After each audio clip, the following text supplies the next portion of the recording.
Nous traiterons de l'aspect reporting de la solution Planning et Budgeting Cloud Service d'Oracle. Pour introduire ce sujet-là, la meilleure façon d'abord de le faire, c'est de faire un pas en arrière et de regarder que finalement, ce que l'on va utiliser comme information, de construction budgétaire, et ce que l'on va reproduire dans un environnement de reporting de gestion, part d'abord de la compréhension de la manière dont le management de votre entreprise a une vision de son business et veut gérer son business. Tout part de cette vision-là. Une fois que la vision est claire, encore faut-il que votre système de formation transactionnelle, donc votre ERP, et vos bases de données clients et produits soient capables de redonner l'information qui va venir alimenter après la vision management que l'on va ensuite travailler. On va travailler l'information de management dans un outil de construction budgétaire que PBCS permet de le faire.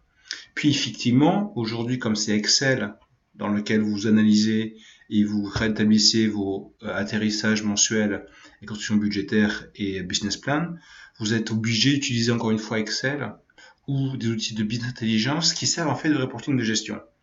Alors que business intelligence n'est pas nécessairement un endroit où vous publiez des chiffres, c'est bien plus que ça parce que c'est supposé être un environnement où vous avez une mixité d'informations que vous êtes capable de rassembler ensemble pour prendre une décision.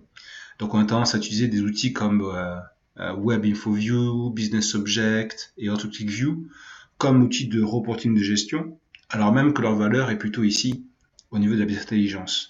Et je dirais que l'investissement vers Oracle PBCS fait d'autant plus sens que l'outil PBCS va venir vous proposer une solution qui va répondre à deux besoins. Un besoin de construction budgétaire, que l'on verra dans d'autres vidéos, et un besoin de reporting de gestion. Alors comment cela fonctionne-t-il ? Deux vidéos. La première que nous verrons aujourd'hui consiste à vous montrer de façon simple comment fonctionnent les reportings dans l'application. Ici, dans cet environnement de démonstration, on a un certain nombre d'applications et de différentes fonctions qui ont été créées. Ce qui a été fait ici comme choix, c'est d'intégrer dans un tableau de bord avec différents niveaux de tabulation horizontale et verticale, des informations graphiques et des informations de saisie. De façon à ce que, très rapidement, la personne qui va venir saisir l'information puisse automatiquement avoir une confirmation visuelle de ce qui a été saisi. D'accord ? Premier niveau donc de reporting, on voit des graphiques et on voit notamment des KPI. On va en voir un certain nombre d'entre eux. L'idée, c'est d'être capable d'avoir des informations synthétiques qui permettent de très rapidement être capable de donner une information au niveau de vos clients, direction opérationnelle, direction des ventes, direction générale, sur la performance à une période donnée.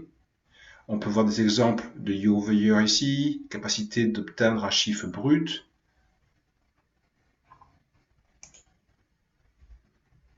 On va voir des éléments un peu plus complexes, comme notamment des calculs de retour sur investissement, évaluation de la rentabilité de certains investissements.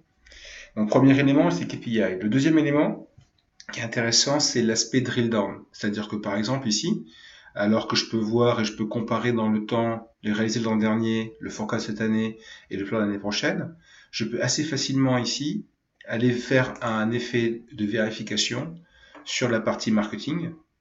Et le drill down de l'application va me permettre d'aller à un niveau de dimension d'analyse un peu plus avancé et de rentrer et de voir ce que le marketing propose comme sous-division. Ici, j'ai donc les dépenses publicitaires, les dépenses de campaign et les dépenses de marketing events.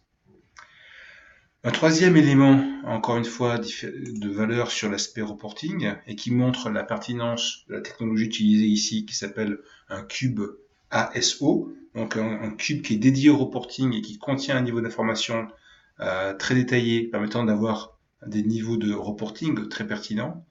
On est aussi capable de pouvoir travailler avec des éléments plus interactifs, d'accord ? Laisser la capacité à l'utilisateur d'aller sélectionner lui-même une des vues d'information qui l'intéresse et de pouvoir en voir directement l'information à son bord. On peut aller encore plus loin, car même si vous êtes dans un mode, je dirais, de read only, vous avez la capacité de pouvoir permettre à l'utilisateur d'avoir une interaction plus graphique avec ce que vous avez créé parce que dès l'application que vous avez ici, vous êtes capable de pouvoir modifier le setup et les différents paramètres essentiels que vous avez à l'intérieur de votre graphique. Et vous pouvez ainsi le fermer. D'accord?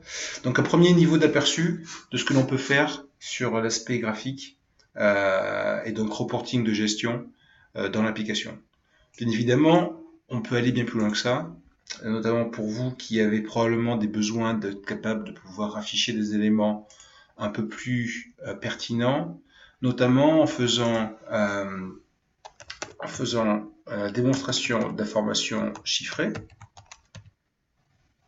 donc de type tabulaire, que l'on peut faire coexister avec des informations graphiques, mais que l'on peut aussi faire coexister avec des informations de type commentaire. Donc là, je suis dans un graphique d'un tableau de bord qui est constitué, comme on l'a vu tout à l'heure, de différentes parties. Dans ces parties-là, je peux venir modifier avec un 5 drag and drop. Donc on va le voir tout de suite. Donc je rentre dans la modification de ce graphique-là. En général, la chose que je fais quand je modifie un graphique, c'est je change le nom et je le sauvegarde afin de pouvoir m'assurer que je ne vais pas venir écraser une version graphique qui m'intéresse. Et vous voyez ici, donc on a différentes parties qui sont autant de vues modulaires du tableau de bord tel qu'on l'a créé. Et ce qui va m'intéresser, par exemple, c'est de regarder quels sont les éléments que je peux lui rajouter. Je peux rajouter des éléments de type formulaire de chiffres que je vais pouvoir sélectionner et faire glisser pour les insérer. Par exemple ici. D'accord? Donc j'ai des éléments de type graphique qui seront disponibles, que je peux retirer. Et je peux aussi ajouter des éléments évidemment graphiques. Donc ça me sert, si je veux par exemple travailler sur quelque chose qui va plutôt s'exprimer de cette manière-là, je viens ici l'insérer. D'accord? Donc évidemment, là, il va falloir que je modifie la taille de mon graphique pour qu'il soit visible. Hein. Donc la visibilité doit être supérieure.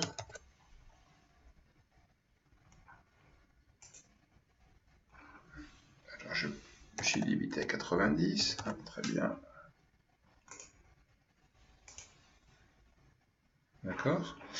Puis, et on venait à la notion de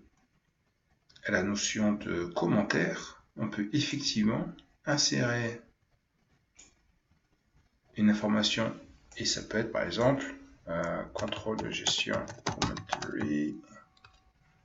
commentaire, du contrôle de gestion, confirmation de l'atteinte des résultats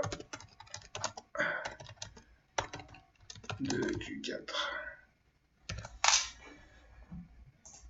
Donc on est capable, je dirais, de pouvoir avoir différents blocs de graphiques, de commentaires, d'informations tabulaires qui existent dans le même dashboard. Et on est capable évidemment aussi d'avoir un niveau de flexibilité très important, parce que non seulement on peut changer les éléments dits du graphique, on peut aussi demander à venir récupérer des informations de formulaires préexistants et les faire apparaître dans le graphique. Donc voilà pour cette première partie de vidéo sur le reporting. L'idée c'est de vous montrer ensuite un deuxième outil qui permet d'être encore à un niveau supérieur en termes de fonctionnalité de création de rapports, qui est aussi présent dans l'application et qui s'appelle Financial Reporting Web Studio, qui apparaît ici. Et donc c'est ce que vous verrez dans la vidéo suivante.